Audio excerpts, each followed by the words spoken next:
Okay, so okay, in all of the cases that we've discussed in Sif Yud Gimel, we're talking about a situation where the circumstances indicate that this guy is not going to be trying anything to harm you. And in all of these cases, he says, "V'chenim yesh edim shero haganim shenichnas begonev, v'hu roe osam." And similarly, if the guy sees that there are people who have gathered to watch him do his act of geneva, so then also eno neherag shahareyodea shechayavuhu shechayavu betashlum beveistin ubevadai lo yignov. He says in a situation where the guy knows that if he steals anything, he's going to be held liable. So then you can't do anything to try and apply any kind of harm to him. So, and then also we saw that in a situation where, and this was a little bit hard to swallow, that in any situation where you're not allowed to kill him, you're also not allowed to beat him up and give him a little zetz, because unless that's the only way to get him to give you back the money that he took from you. He says, because that was never given over to the individual. The individual is given the right to carry out an execution if he needs to do so to save his life. But once my life is no longer in danger, I don't have a right to administer malchus, lashes outside of a basin. So I can't go over to a guy and just slap him around because he's tried to steal stuff from me. Okay, so in Yud Gimel, let's take a look at the Imrei Yaakov. Eidim Shira'u Haganov. If there are witnesses who saw the Ganav, V'davka im hikiruhu, but that's assuming that they know who the guy is, because you're living in the shtetl and everyone knows everyone. Aval im lo hikiruhu kugon b'layla, as ikalachu sheyaro getaba alim v'yivrach. But if no one recognizes him, or he's wearing a ski mask or some kind of other concealed, or it's in the middle of the night and he's well disguised, so then you still have the concern that even if people see him, he may end up killing the owner and try to escape. So therefore, you could apply lethal force. And what we saw was that you're not allowed to apply any kind of force against a person, even non-lethal force you cannot apply if once you know that your life is not in danger, unless the only way to retrieve the money that he's stolen is by grabbing him and pushing him down to the curb or whatever. So Ayin La'el Seif Gimel B'Simin Zayin Seif Chavches V'Kavanos Alomar De Lahakoso V'Tur Onesh Zeh Asur Mishum Dezeh Eino Shori Rak L'Beistin. He says, what we mean to say in this halacha is that you're not allowed to punish someone, like punitive punching him, beating him up is not permitted outside of Beis Din. But if you need to strike him in order to have him let go of what he's stolen, or to get him out of your house, we had learned previously in Sif Gimel that if someone is trespassing on your property and you say, please leave, and he doesn't want to leave, you're allowed to apply force to that person and get him out. So zeh shari, that's all permissible. Avololi yachid, but an individual does not have a right to become his own Beis Din and to administer lashes. The im kayam chashash sheyamshich be'atid. He says, but here's an exception. Let's say your concern is that if we leave this guy and let him go scot-free, okay, I've retrieved the stolen goods, right? He broke into my house. He didn't end up taking anything, okay? And I'm worried that if I don't do anything to him and just have him walk along his way, he's going to try it again. So b'maisa hageneva shari lahazik mishtara. Then you still don't have a right to beat him up, but what you do is you contact the police, and you have a right to squeal on him to the authorities. So at the bottom here in the Biurim, he says, "Ubevadai lo yignov," that in a situation where there are witnesses and you know he's not going to steal, he says, "B'sefer pischei Choshen hikshal zeh He says there's a contemporary sefer Pischei Choshen, we've referenced it many times. And his question is, She'im choshesh mimashi yechayevuhu b'tashlumin, harei alav lachazor. He says, I don't understand. You're telling me that if a guy knows that he's been recognized, you're not allowed to apply lethal force. But then why is he stealing? Why is he continuing to steal? It sounds like he doesn't care if he gets caught, or even if he does get caught, he'll be on the run. So if so, then why are you not worried that he's going to apply lethal force? If he's not worried about the authorities, then maybe he'll still apply lethal force. He says, so you have to explain. He says, V'nirad de kavanas harab Khan, the Irish hagan of osek b'maseh hageneva shosek dvar mitoch habayis u'manicham b'makom mesuyam almanat lahotziam achar kach min habayis. What we're talking about over here is a ganav who's in the middle of he's spread out a sheet. He's in the middle and he's accumulating all the goods, throwing the candlesticks and all of the goods onto the sheet, getting ready to fold up the sheet and run out of there. And while he's in the middle of that, he detects that he's being watched. At that point, you're not allowed to kill him.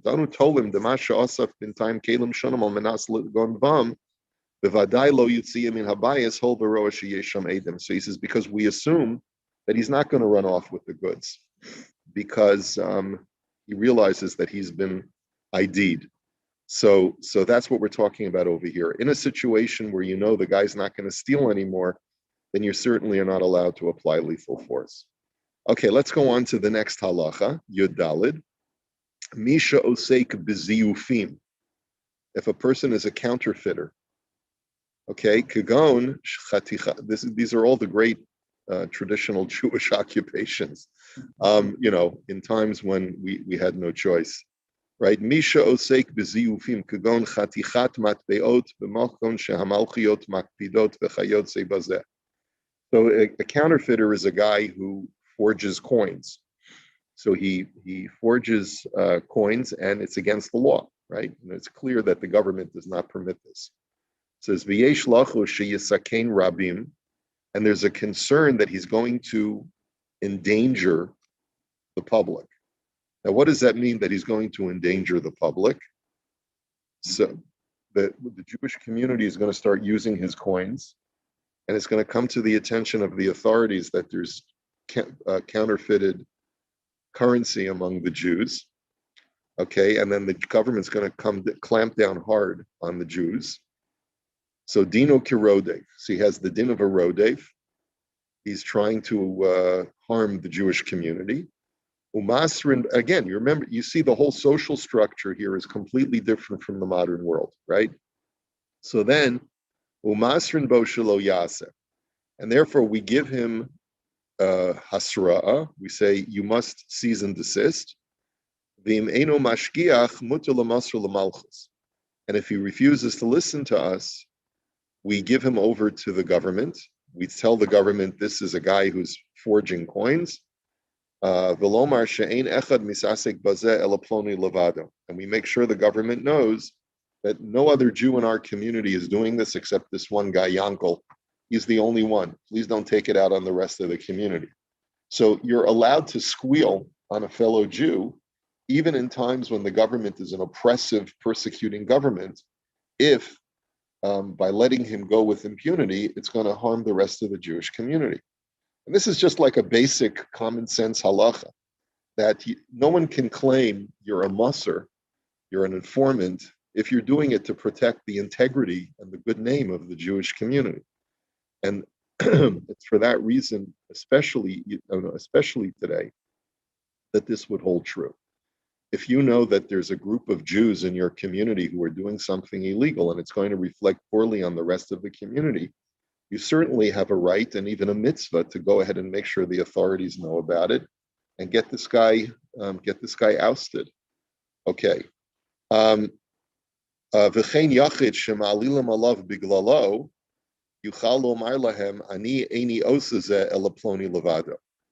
even if you're an individual who is being accused of a crime that you know you're not guilty of, but you know your neighbor is guilty of it, you are allowed to save yourself by telling the authorities, it's not me who's selling drugs illegally from my basement, it's my neighbor who's selling drugs illegally. You're always allowed to do that. You're always, if a person's engaged in an illegal activity, you're allowed to save your own skin by giving them up to the authorities.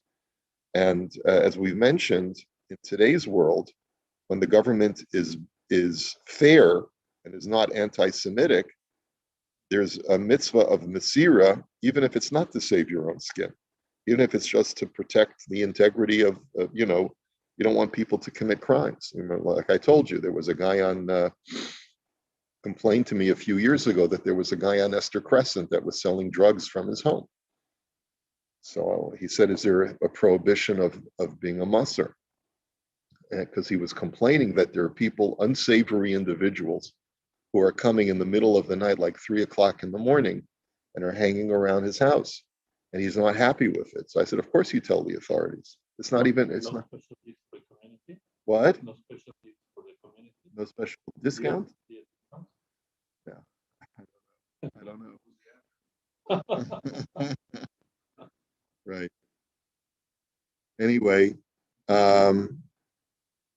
V'yesh lochu sheyisakein rabim. So let's take a look at the Imrei Yaakov. There's a concern that he's going to endanger the Jewish community. And and he explains, he says, Dematbeos halalo yispashtu b'kerev Yisrael. Because these counterfeited coins are going to be distributed within the Jewish community. The common nefashos nekiyim yavo mizeli de sakana. And a number of innocent people are going to be endangered thereby. Endangered means that in those days, if they caught you with counterfeit, they throw you into the dungeon or maybe execute you. The afal pi she'ein kavanasu l'sakein va'av she'enu elach shasha mikol makom shari l'masra va'ayin b'viyur. And even though the counterfeiter has no intention to bring harm to anyone, he says, listen, I just got to make a living, Chaver. What do you want? Why should you be so hard on me? I'm just making a living. And they say to him, listen, you're potentially endangering all of us. And he says, nah, they're not going to do anything. What are you talking about? That his protestation means nothing, right? And therefore you're allowed to give him up. Sheyisakein rabim, if a person is endangering the public. Now listen to what he writes over here. He says, V'chein mishin osea b'mehirus mufrezes dino kerodef. If a person is a speedster, he drives recklessly. And this is a guy who's a neighbor of yours. And you feel it's a sakana. There are kids playing in the neighborhood, and he's driving recklessly, and someone's going to get hurt. He has a din of a rodef. And if he just is continuing to be reckless, and he doesn't listen to your admonitions, mutar l'mosar l'shultanos, you can give him up to the authorities. Kimochein, im eino otzer harechav b'makom sheyeshelet shel siman atzor. If a guy doesn't stop at the stop sign, she okef rechev acher b'tzura hamisakenet, or if he's okef, what does that mean? That he cuts off, I think that means he cuts off another car in a dangerous way.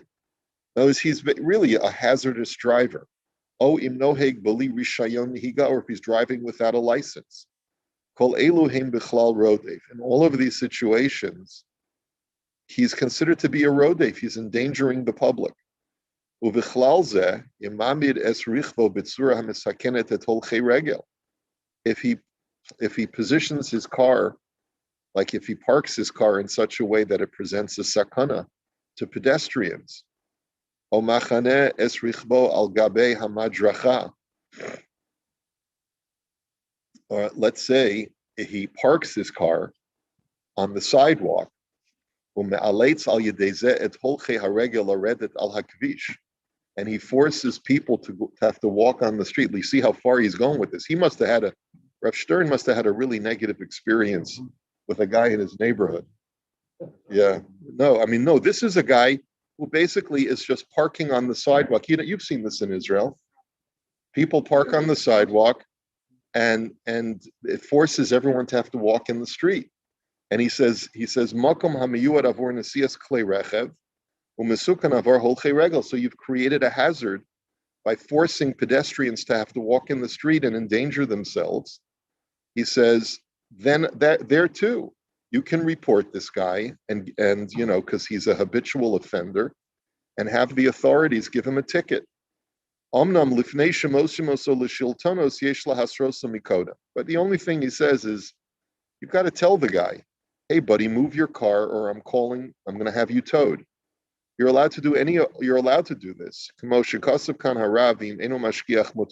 He says that's the language of the Rav Shulchan Aruch, is that you first confront the perpetrator and you tell him, listen, if you're not, you need to stop this counterfeiting business. You're endangering us all. The same thing is true. You need to go over to the guy who's double parked or does all of these hazardous things with his driving. You need to tell him, listen, you're driving too fast. You're taking risks with our kids, and if you don't stop it, I'm going to report you to the authorities. And then if he still continues, like he poo-poos everything that you say, so then you're allowed to report him to the authorities. Okay. All right.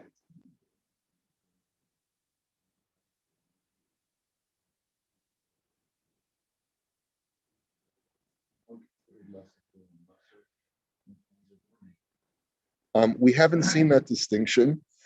I don't think we've seen that distinction. Sorry, Rabbi, could you repeat that question? Is there any distinction between Jewish or non-Jewish authorities, let's say in Eretz Yisrael? Okay, so we haven't seen that differentiation in anything that we've learned so far.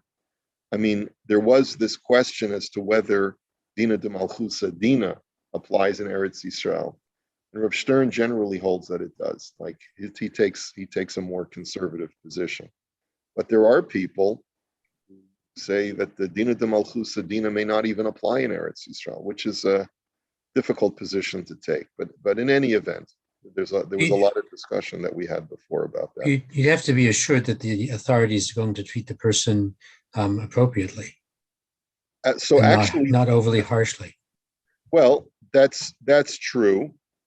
You have to make sure they're not going to kill him for being double parked, right? I mean, obviously, if the authorities are anti-Semitic, right? But remember, this is a situation where he's talking about where his actions are endangering the public. When his actions are endangering the public, as long as you warn him, I'm going to report you to the authorities, then even if the authorities are going to be unfair with him, you still have a right to give him over. And that's the whole point of this halacha, that even though this halacha is being written at a time where the authorities come down so hard on a person, much harder than what he deserves according to Beis Din, you're still allowed to give him over to the authorities if he's potentially endangering the lives of the Jewish community. Okay. Now, let's take a look at the Biurim, where he's going to address this specific issue. He says, Mashma davka b'makom shekayam chashash sakana. It seems from the language of this halacha that only when there's a potential danger to the public are you allowed to report a guy to the authorities. Aval b'makom shekayim rak chashash hezek l'rabim. But if there's only a concern that he may damage the public but not actually kill people, as ein reshus l'masra, then you don't have permission to report him. Ulam lashon harama simin shin peches sif yud bezu misha osek b'ziyuf muchadome v'yesh lacho sheyazik rabim masrin bo shelo yaseh. The language of the Ramah is different from the language of the Rav Shulchan Aruch. The Ramah simply says that if a guy's counterfeiting money and you're concerned that he's going to damage the public, he doesn't say that it's a sakana. He says it's going to cause damage to the public. Then we warn him that he must cease and desist. You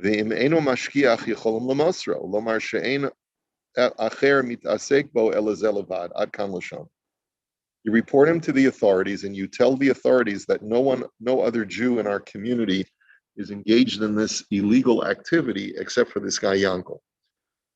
Umashma da'af she'ein misaken rabim rak yazikein mikol makom shari lamosra. And so from that language, it appears that even if he's only presenting a hazard, but not a mortal threat to the public, or that he could cause damage financially, then that's enough of a reason to give him over to the authorities.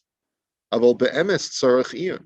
But the fact is, we need to think about this Rama. He says, "Da Rama atzmo kasav b'simen tav chav hey sif aleph," that the Rama himself seems to contradict himself, because he writes in another place that Misha Misakein Rabim Kegon Sha'osek b'ziyufim b'makom shamalchius makpidos dino kerode from mutalamas malchus commotion isbor le'el simin shin peches. When he writes this halacha a second time, he does say explicitly that only if he's endangering the public. Harekan kos of the dafka im misakein Rabim. So it's clear that he seems to be sort of contradicting himself. And I'm just going to cut to the chase. He says, Omnam efshir diyesh li yashev stirat harama. But we could perhaps resolve the contradiction in the Rama, where in one place he says you're just causing damage, and another place he says, no, it has to rise to the level where you're causing mortal danger to the public. It is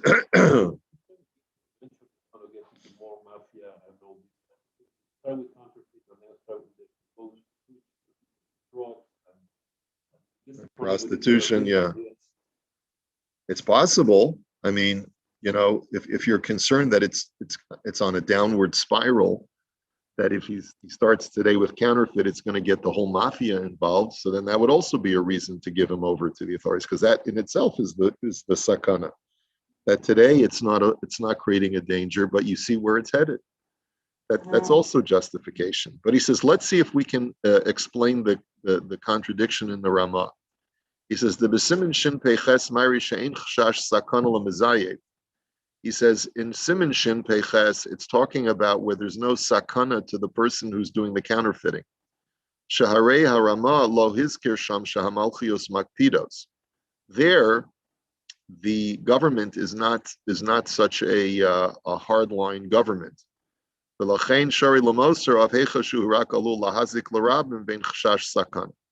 He says, in that situation, you can report a guy to the authorities, even if he's only just causing damage, because if you give him over to the government, they're not going to kill him. They're simply just going to discipline him accordingly in a fair way.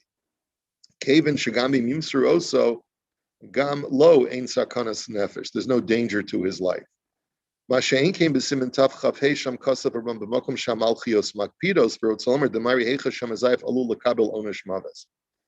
He says, whereas the Rama who says that the counterfeiter has to be presenting a lethal hazard to the public, we're talking about a case, and this really answers, I think it was Paul's question, where the government is so hardline that if you report him to the authorities, they may actually put him to death. So in that situation, and then there's only a heter to report him if he's actually creating a lethal hazard for the public. And so therefore, because he's causing the Jewish members of the Jewish community to have their lives put at risk, that kamash malan shemikol makom shari lamosar afshu yikabel onesh misa. Then you're allowed to report him to the government, even if they're going to kill him. The havi karodev shuhu misakin esatsiba, because then he's a rodev. So let's again be very clear. This is a very helpful small commentary of the Biurim. He says, if a guy is creating a nuisance for the public, or he's doing something illegal, where if you report him to the government, they're not going to put him to death. They may impose a stiff penalty on him. They may take away his driver's license. They may set up fines, or even maybe put him in jail. Then you're allowed to report him to the public, to the authorities, if he's creating a nuisance for the community. Even if, even if the guy says, how can you do this to me? You're a masur. Say to him, listen, what you're doing is problematic for the whole community. We don't want to be implicated in your crimes. You're reducing the quality of life in our community. There are people who are coming into our community who are at all hours of night, who are really shady characters. We don't want that. So you have complete license to report him to the authorities because you know that you're dealing with a benevolent government and they're not going to throw him in jail and throw away the key and let him languish, or worse, to kill him, right? But the only time that you're allowed to report a person to the authorities, where the authorities will come so hard down on this guy that he'll end up dying, you're only permitted when he's presenting a lethal hazard to the public, where he's driving hazardously and you fear that someone's going to be killed, or potentially someone could be killed by his actions. So then only then would you be allowed to report him to the authorities, who may end up executing. No, but I'm saying, but you have to make a calculus. You really have to make a cheshbon. How hard are they going to come down on the guy? And as long as they're applying the law fairly, and it's a reasonable law, that a person who sells drugs, illegal drugs, spends 10 years in prison or has to pay a certain fine, or then it's a you live in Canada, you live in the United States, you live in Israel. They apply the law fairly. They're not going to kill a guy because of what he did. So then, even if the problem that he raises for the community doesn't rise to creating a sakana, just a nuisance, you're allowed to report him. No, there's no chiyuv to get him out of jail, right? There are a lot of times when we let criminals sit. Someone once told me, they asked Rabbi Yaakov Kamenetsky, is there ever an obligation to try to get people out of jail, try to get frum Jews out of jail? And he said it all depends on the circumstance. If the guy is not doing well in prison, and you feel that he's done tshuva, so then you should try to advocate for him. Or if they threw the book at him and he doesn't deserve it, like this guy Rubashkin, then you should try to get him out, right? That's different from making him into a hero, right? You don't make him into a hero. That was the big mistake of many in that community, who made him into a celebrity, right? That you're not supposed to do, right? But just to try to get him out, that you are supposed to do. But if the guy did something really horrible, and he's not penitent, and he deserves to sit in jail, then let him sit. Let him sit until he's done his time.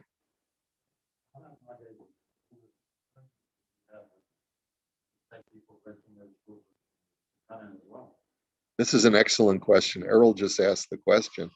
What about a guy who's breaking COVID rules? Can you report him to the authorities if you really do fear for your life? He's potentially presenting a hazard to the community. Not a simple question to answer. Not simple at all.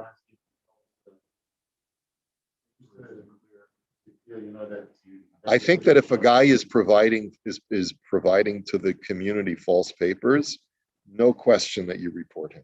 No question that you report him, because not only is he creating a hazard for people's health, but he's also creating a chilul Hashem that, if the authorities find out, is going to create anti-Semitism. All right, we're going to hold it here. There's more to talk about that subject, but we're already late. Yeah, what's his name? Right. Have a good Shabbos, everybody. Shabbat shalom. We'll see you in Mr. Shem next week. Shabbat.